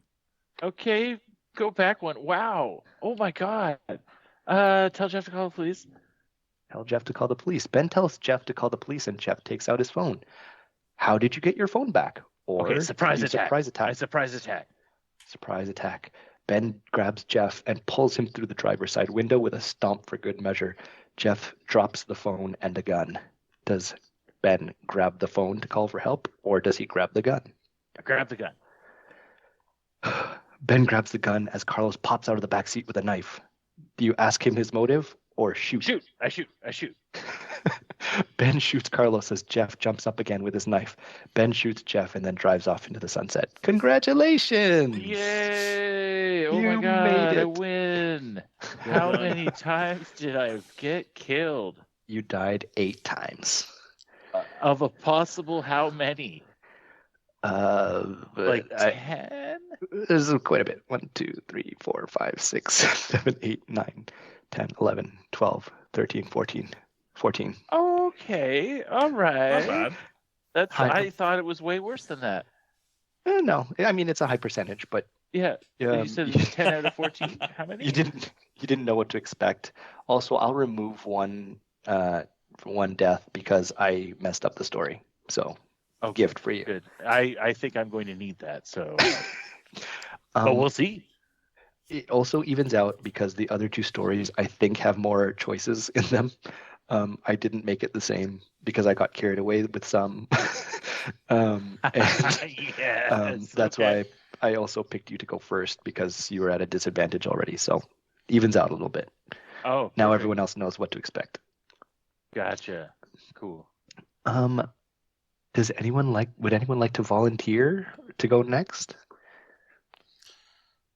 I'll volunteer. All right, Carson. Am I still sharing my screen? Yes, Carson. Carson and the Hungry Aliens. I don't know why. I'm sorry. These sound like children's books. But They don't read like children's books, for I know there's much more boners in these than children's books. Carson wakes up in a cryopod. The year is 3091. He finds himself in a dark, deserted, damaged spaceship, and he is super bricked up. Um, It says it right Um, there. Wow. yeah. Does he look for the bridge or use the terminal on the wall to find other people? I'm deciding whether I want to go through this as like trying to anticipate what answer you want versus just how would I approach this, and I've decided I'm just going to be like, how would I approach this situation? I'm going to say I Good. wouldn't know how to use the terminal. I'm going to go looking around. Ooh. All right, he's on to me. Carson heads down a random hallway to look for the bridge, and he sees a split path. Follow the mess hall path or follow the engineering path. Ooh, it's interesting that it's in English. I'll go Telling. engineering. Mess hall sounds like a cook with a knife. All right. Carson walks into engineering and opens a sliding door to the entrance. A giant tentacle reaches out and grabs him and crushes him into a little Carson ball. Carson, you have died for the first time. Oh. Okay, I was worried that I woke up my daughter. Carson, you are dead. Let's rewind to All right, the we're going fork down the in the mess path. hall. Going to the mess hall. I should also add some color. The ship is very dark. There's damage everywhere, and there's like wires and like like sparks flying and flashing lights. It's very scary. Carson walks into the mess hall and sees a bunch of bodies and blood everywhere, and he hears a voice in a pile of bodies and a path on the far and he sees a path on the far side of the hall. Does he run for the exit or look for the voice? I'm gonna look for the voice. You're good at this. Carson starts digging through a pile of bodies, and finds a wounded crew member missing a leg. He's in shock and a little delulu, speaking gibberish about aliens and demons. Would you like to ask him for directions or carry him out of the mess hall? I don't trust his directions. I'll carry him out. Oh no. You're supposed to die here. Sorry, I don't know why it didn't save what I wrote. I really hope I didn't mess this up. Yes. Okay. Carson Yeah. walks past an airlock that he didn't know is loose and is sucked out into the crushing vacuum of space. Yes. So you died. So let's rewind. And you're gonna ask him for directions. Sorry about that. Carson asks how to get to the bridge, and the guy says, "I'll show you. Pick me up." Do you pick him up, or say you'll go get help and come back later? You won't. I'm not gonna pick him up. I'm gonna do the other one. You're gonna say you'll go get help. Yeah, come back I'll later? go get help. Come back later. Okay. The man does not believe Carson. He starts screaming for help. The noise wakes multiple bodies in the room. The dead crew members are monster aliens and attack, ripping them both to pieces. And Carson has died. All right. Well, I guess I will pick him up then. Rewind. Carson picks up the guy, who takes out a little virtual handheld map. He inputs the location of the bridge, but he starts convulsing. Do you drop him and run, or do you grab the map? Grab the map. Carson grabs the map, but the man transforms at his feet, turning into a monster alien with giant blades for arms. He chops up Carson into little pieces. I don't like this guy. All right. Well, drop him and run. The man falls to the floor, transforming into a monster alien. He chases Carson out of the mess hall and up to another split path. Do you follow the path to security or follow the path to infirmary? Security. The man falls. Wait, what? Oh my God! Sorry, you're supposed to. You're supposed to die there. I don't know what happened. Sorry, An this is the first... amorous version of the alien. This one, the different species, has sex with Carson to death.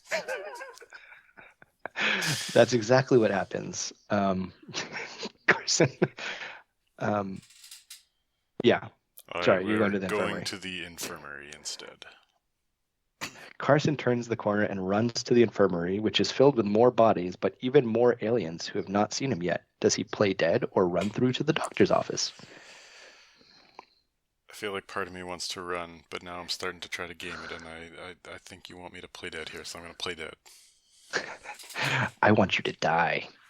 But you have survived. Carson jumps into a pile of bodies, and the crew member monster chasing him runs into the room, crashing into another alien. They fight, distracting all the other monster aliens in the room. A warning flashes on the big screen. Auto defense is active in security hallway. That was what's supposed to happen. You're supposed to run into the hallway and get shot. Sorry. Do you run back to the security hallway or sneak back slowly to the security hallway? I'm going to sneak back slowly. Right. Carson quietly backs out of the room and peeks around the corner to the security hallway. The sentry guns point at him, but after scanning him, find him not to be a threat.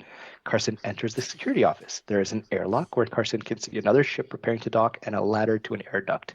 A map on the wall shows the path to the bridge through the air duct. Do you put on a spacesuit and try to spacewalk to the other ship, or grab a gun and crawl to the bridge from the vents? I'm going to go die hard, go through the vents. Nice. Carson comes to a split in the path, left or right? Oof, that's a lot of information there. Trusty old... Getting tired. The right is right.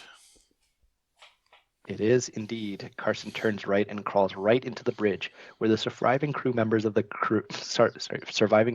crew are holed up and waiting to get on escape pods. As he enters, he hears the aliens following him through the vent. The crew attempts to seal the vent, but the aliens crash through and start eating everyone. Do you run to the escape pods or fight the aliens with the crew?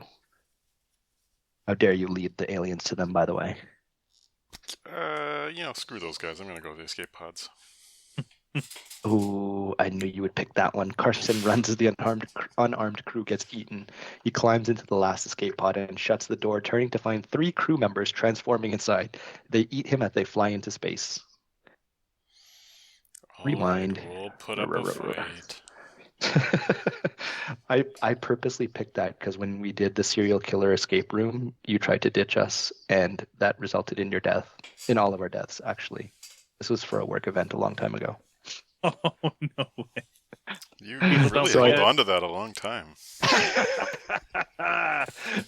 I knew you would pick that someday his revenge would be came in handy. And today's that day.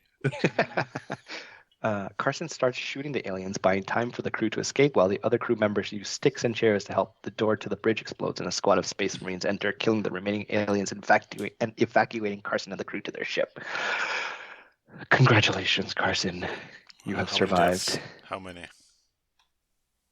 6. To B-Ball's 7, after I removed the one for... I don't think you need to. I think that's pretty comparable. I think mine just seemed I think it's good. 6 to All right, 8. you're back up to 8 then. Yeah. All right. I'm gonna go death for death on this one. Pete- We're going for a full run. All right. Just read the whole story, right? We're gonna read everything. All right. Peter, do you have any last words? No. Okay. I guess that would be it. Yeah. All right. No, actually is good. Or is it like no? Peter and the haunted house. Question? Yeah. No. Yeah. Peter arrived. Oh, sorry. There's exposition that I didn't write down here. Peter and his friends have been hired by a mysterious billionaire to host a game of Dungeons and Dragons for him. Okay. Peter knows nothing about the mysterious man, but he has been given an address to go to and just show up at this hour. So Peter arrives at the big creepy mansion with his friends Taryn and Justin, or old coworkers. Yeah, old coworkers. Yeah, they ring the doorbell and the door opens by itself. Do you enter or leave? Depends. I mean, everyone else was bricked up. Am I bricked up, storyteller? No, you're the only one. Okay. Well, that's gonna have to change. We're gonna enter hoping for bricking. for a real good bricking. The door closes behind them and they hear a bell ring once in the distance. The bell awakens something in Peter and instantly he's bricked up. There we go. Do you now I'm invested. Do you walk up the master? All 3 of them are bricked up, just in a circle. There we go. Do you 3 walk bells. Do you walk up the master staircase or walk across the main floor behind the staircase? Oh, I'm gonna go main floor behind the staircase. Ooh, behind the staircase, you come into a large living room with a fireplace and animal heads on the walls. A metal grate shuts behind you and the fire goes out, leaving the room pitch black. All 3 of you are lifted off the ground and crushed into little balls of bones. Oh, okay. Oh. Okay, we're gonna go upstairs then. All right, walk up the master staircase. At the top, you find a note from the mysterious billionaire. Sorry, it was you or me. Signed, Elon Musk. A large metal grate covers the door to the entrance, or it slams down in front of the door to the entrance. A bell rings once in the distance again. Simon, wait. Oh, I forgot to change that one. Sorry. It's okay. It's all good. Taryn. seems distracted for a minute, but as you guys try to figure out next steps, he comes back to his senses. Do you split up to find a way out or follow the sound of the bell? Oh, honestly, I think we got to do the horror movie trope, and we're gonna split up. All right. Good choice. Peter and Justin Now the game is afoot, Paolo. Yeah. decide to go into the Yeah. library/study on the left. Taryn investigates the guest room on the right. Peter finds a book on a stand under a spotlight. Do you read the book or look for an exit? I'm gonna read the book. Good choice. Peter reads the book, which talks about a demon named Jeffrey that needs human sacrifice to survive. I was supposed to change that. Do you I like do you- Wow. do you keep Jeff from reading? my story is getting some heat. Yeah. Do you keep reading or stop reading? I'm gonna keep reading. Good choice. The Ooh. book describes the demon bell of Demonia, which steals the souls of its victims. Say that 10 times fast. Of its victims, so that Jeffrey can possess them and feast on their souls. A bell rings for the third time in the distance. Keep reading or stop reading. Stop reading. Peter turns around to find Taryn choking Justin to death. Taryn floats over to Peter and throws him down the staircase onto his head. Okay, keep reading then. Holy shit. This is the benefit of, or the supporting the need for education. Keep reading. The book describes the only weakness of the bell, which is fire that has been blessed by holy water. Do you keep reading, stop reading, or keep reading? I'm gonna stop reading this time. Peter turns to see Taryn holding Justin by the neck 5 feet above the ground. Do you throw the book or jump and try to pull Justin down by his feet? I think I'm gonna throw the book. Wow, good job. Peter throws the book he was just reading, which misses but flies toward a fireplace in the room. Possessed Taryn sees this and drops Justin to save the book. Do you find more books to throw or pick up Justin and run? Okay. Justin could be possessed now too, but I think I'm gonna pick up Justin and run. Rats. Peter and Justin run out of the library, leaving Taryn making scary possessed noises. Do you look for the bell or look for holy water? I think look for holy water first. Got him. Peter and damn. Justin run downstairs to the kitchen looking for holy water. They find a bottle on a shelf labeled holy water as Taryn floats into the room. Peter splashes Taryn with it, which does nothing, and removes the label to the bottle, revealing another label reading Dasani. Taryn throws Peter and Justin into the oven. I was really hoping you would pick that one. That was a good one. Okay, let's look for the bell then. I think it was the holy water was the one. Yeah, look for the bell. Yes, Peter and Justin hear the bell ring for a fourth time. They run down a dark hallway towards the sound, with Taryn chasing them. Do you hide in a bedroom or split up again? Oh, hide in the bedroom. Yes. Damn it. Yes. Peter and Catching up to Justin. you guys. Peter and Justin stick together and run into a bedroom. They hide under the bed as Taryn enters and speaks a demonic language. The bed lowers slowly and crushes Peter and Justin into dust. Okay. Split up, gang. Oh, you really channeled some stuff in these stories. My God. Yeah. Yeah, I feel like I felt something coming out when I was doing this. Peter continues down the hall as the bell rings a fifth time. Justin turns down another hallway on the right and Taryn follows. Peter enters the master bedroom and sees 3 bells in glass cases at the far end of the room. Do you take the first bell? Do you take the second bell or the third bell? Seeing as like the first bell was the bell that got me bricked up, I'm gonna go with first bell. Oh, Peter grabs the first bell as he hears a Damn. bell ring for the 5th time on his right. It is the wrong one. A trapdoor falls below his feet and he falls onto some spikes. Damn, this 3-way choice is very tough. I'm gonna go. Let's just go second. Let's just keep going down the list. Ooh, Damn Peter it. reaches out to the bell in the middle case. Oh, he's something new. He knew. A whooshing sound goes across the room and a piano wire cuts him in half. Well, Why are then, you so good at this, you psychopath? yeah. I crammed a lot of different horror movies into this. Also, The things third keep bell getting it is. crushed into balls. Do you know that? Yeah, I've been seeing that too. I was trying to think of like how possessed It things just can feels kill weird people. because, like, my last name is Ball, and you have a crush on me, and you somehow weave this into every story. Oh no, Yeah, this is how I find out, he's Paul. on to me. Peter walks towards the third bell. It lifts an inch in the air and rings a sixth time. Peter grabs the bell and turns to leave, but possessed Taryn and Justin are in the doorway, blocking the exit. Do you ring the bell or fight through them? Oh. I'm gonna ring the bell.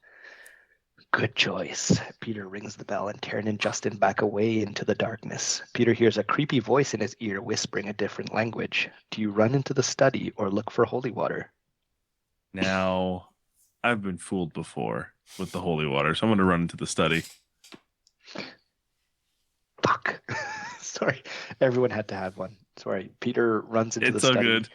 And dies. Okay. Finds Peter is murdered to death in a Taryn and Justin three-way gone terribly awry. Yeah. He's like, "What's happening?" And then he's just smooshed by Peter- their ghastly love. Peter flew back to his home planet and died on the way. Look for holy Carson's water. in the ship somehow there too. He's like, what? Yeah.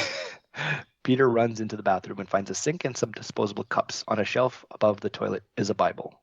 Take some tap water and the Bible, or look for another room. Tap water in the Bible. Peter takes a cup of tap water and the Bible and heads for the study. You try to bless the water or throw the tap water in the fireplace. Try to bless the tap water. I'm doing that. Yes. Peter picks a random passage Ah. from the Bible and tries to pray over the water. He hears possessed Taryn and Justin laughing behind them because you cannot bless holy water like that. They cut him up with I scissors. imagine like I'm just tapping the Bible on the water and being like, there we go. Now, Yeah. does it help if Peter was a virgin? Oh, true. Hmm? I'm going to say no. Let's maybe it's a table that. Let's purity table thing? that one. Maybe it's a Yeah. purity thing. Yes, I'm trying Born not to get again? too sacrilegious in this story. Let's throw the So tap let's- water in You're the playing with fireplace. fire. Throw the tap water in the fireplace. Peter realizes he cannot bless the water and throws the water into the fireplace in frustration. Taryn and Justin enter and laugh demonically, reaching out towards Peter. Do you ring the bell or run away? Ring the bell. Excuse me. Peter rings the bell for an eighth time. Taryn and Justin disappear, and behind where they were floating, Peter sees a small, dirty bottle of water on the floor. Peter hears a voice in his head, louder now, and his eye starts twitching. Do you throw the water bottle into the fire or sprinkle some water on the fire? I'm gonna sprinkle some water on the fire. Okay, that one was a gimme. Yeah. Peter sprinkles some of He the water chose on the holy. fire. and and here's a chorus of angels singing in the background.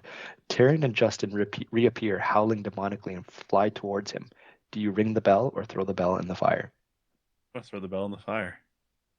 Well done. Peter throws the bell in the fire, which explodes in a flash of light. Peter's knocked unconscious. Peter wakes up with Taryn and Justin on the floor around him. They have been freed from Jeffrey's possession. The end. Damn, Paulo, these are some good stories, dude. Ooh. Yeah, these are great. Okay. Man, thank you. Thank you guys for humoring this. This was a lot of fun.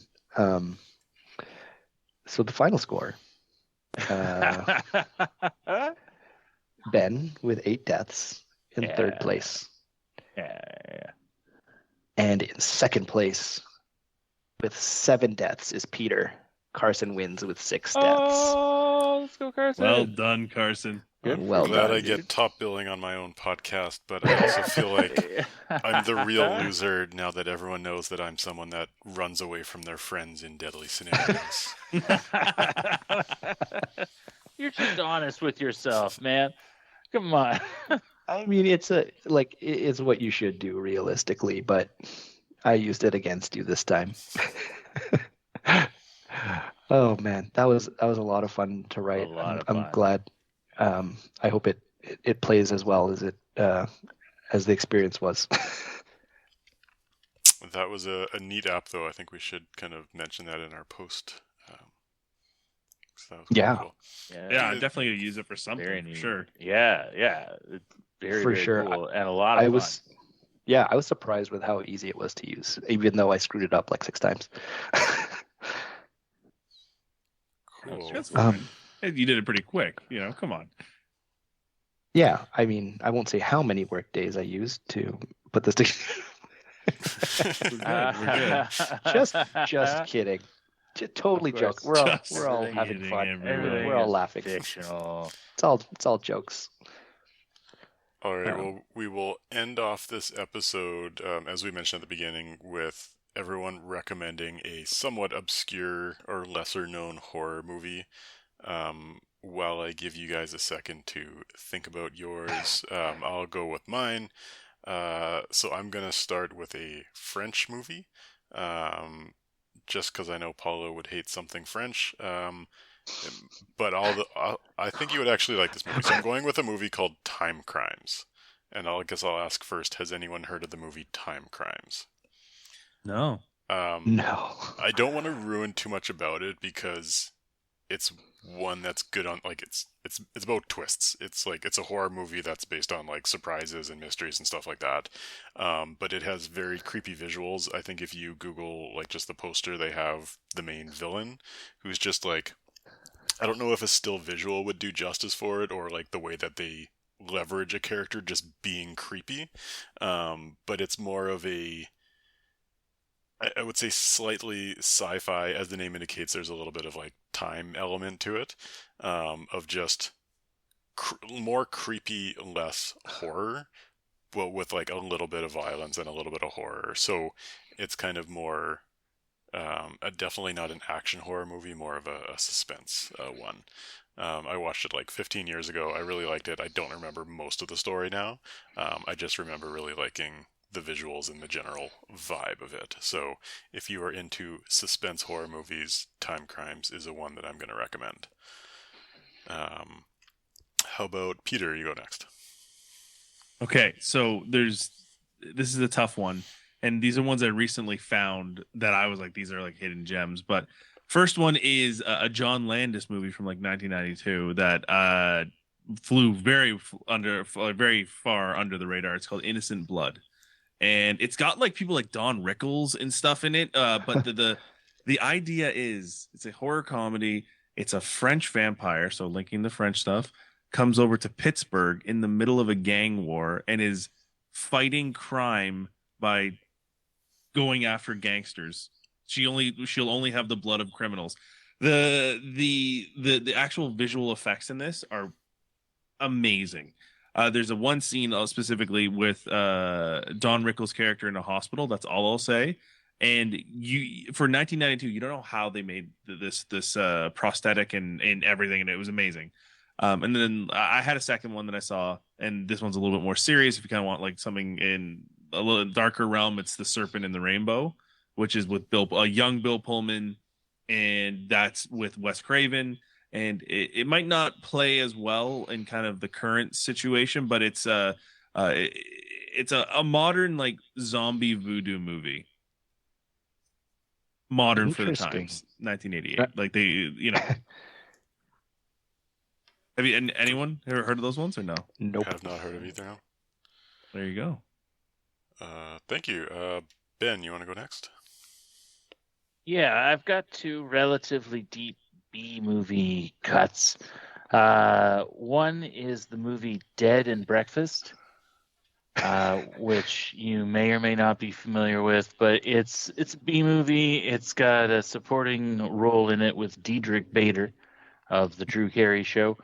He's the most mainstream actor in it, and it features the Chinese style of zombies, where you're under a thrall, and generally a main zombie has command over multiple zombies, and then it's a zombie movie set around a bed and breakfast.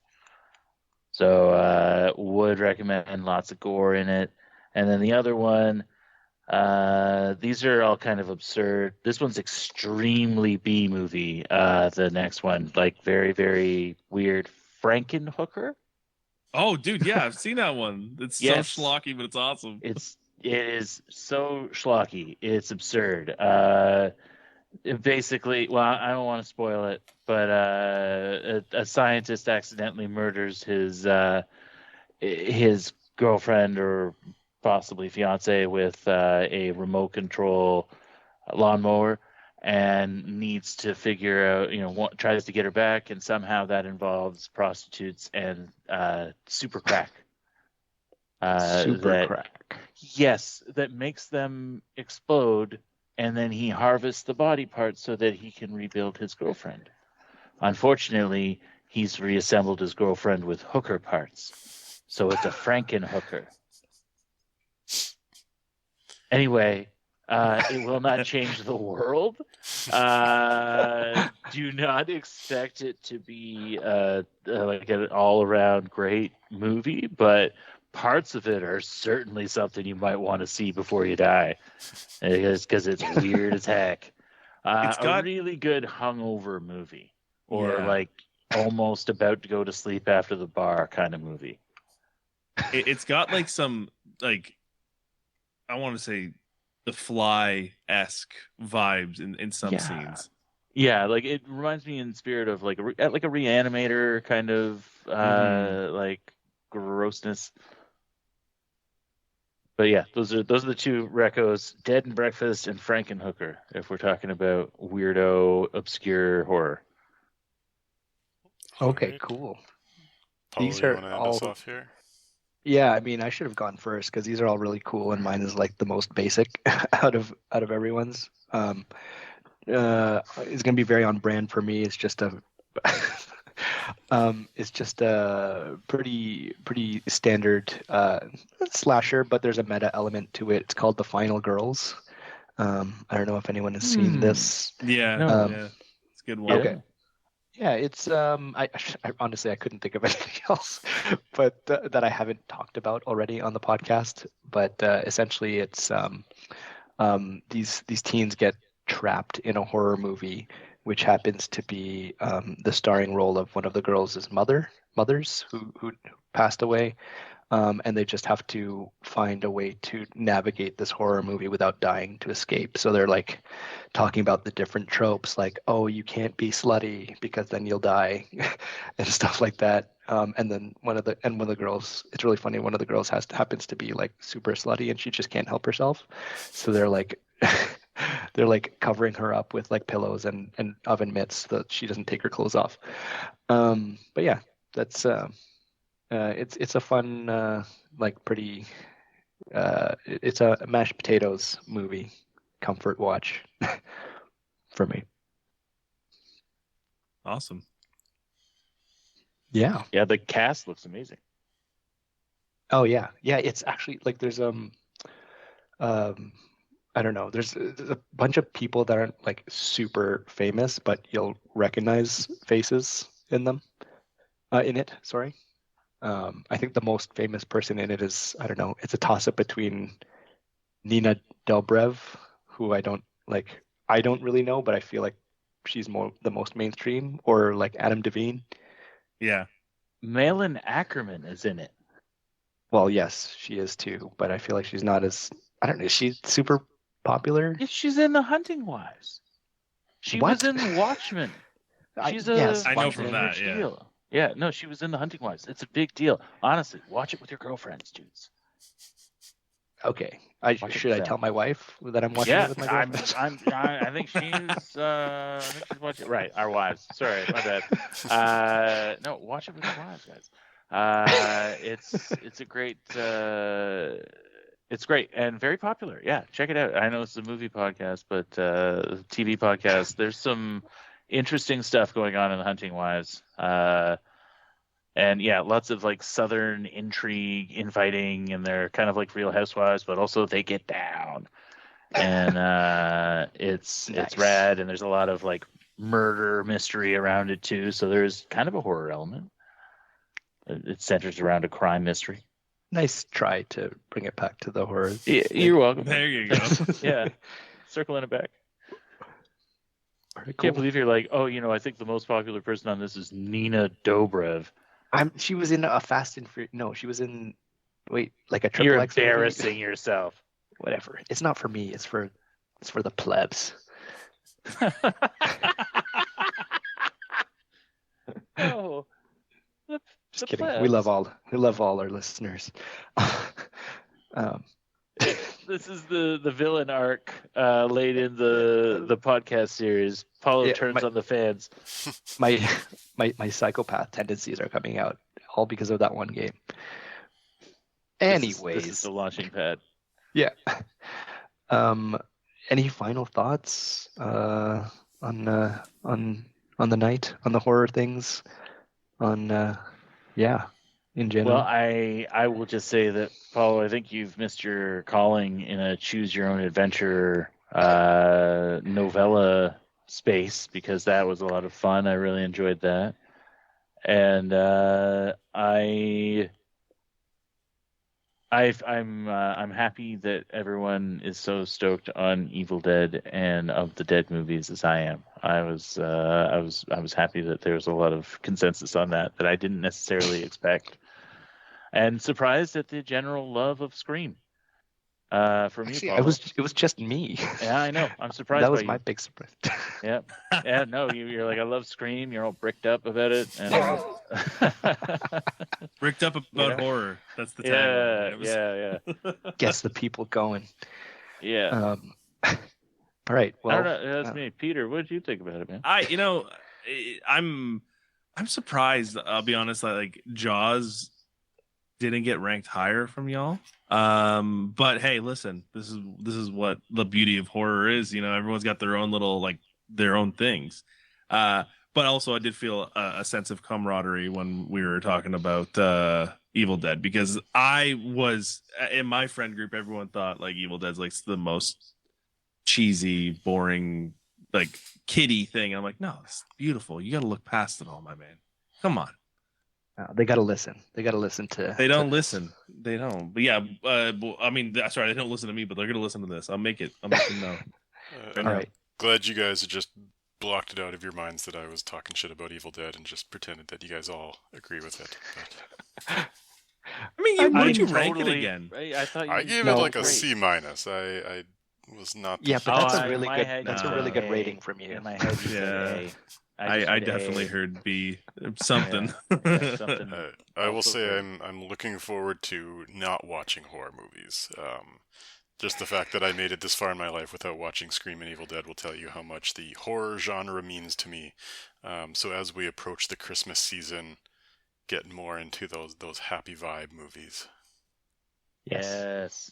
Like Silent Night with the Santa Killer. Okay, Paulo. I was gonna do the one where it's like Die Hard with Santa with David Harbour. I forget that one. It's on Netflix right now.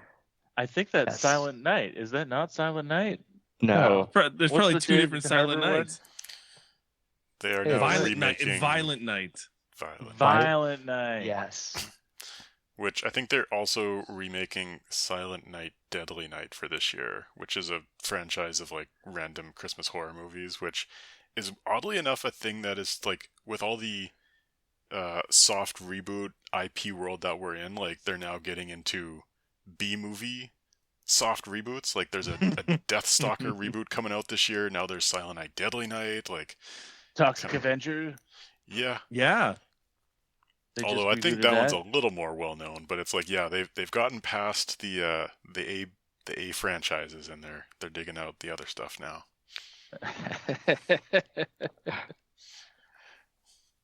Oh, man. Well, this has been great, guys. Yeah. Well, Yeah. I don't know how to end this, so I guess we'll just end it there for the 5 people who are still listening. So thank you. Yeah, thank you. We all love you except for Paulo. Fuck you.